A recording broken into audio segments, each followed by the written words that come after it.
حیدرآباد میں all Pakistan local government workers federation کے تحت جنرل سیکرٹری سندھ اکرم راجپوت کی قیادت میں کشمیریوں سے یکجہتی کے لیے ریلی کا اہتمام کیا گیا، جس میں all Pakistan local government workers federation Sindh کے جنرل سیکرٹری اکرم راجپوت کے ساتھ ساتھ دیگر رہنماؤں اور حیدرآباد میونسپل کارپوریشن کے اسٹاف یونین کے دیگر عہدیداران نے بھی شرکت کی۔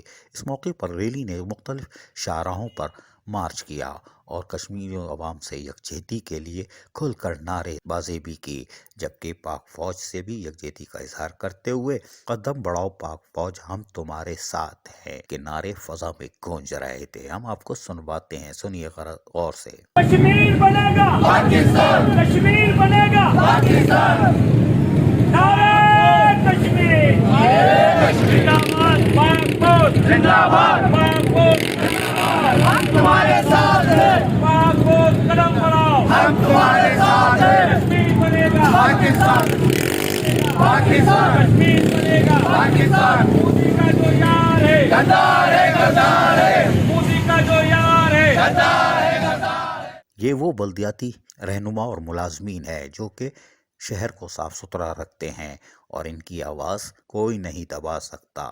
پاک فوج زندہ باد۔ Hyderabad municipal corporation all Pakistan local government workers federation کی یہ آواز یقیناً گونجے گی نہیں بلکہ حقیقت کا روپ بھی دھارے گی۔ عزیز عارف، KBS بلدیاتی نیوز۔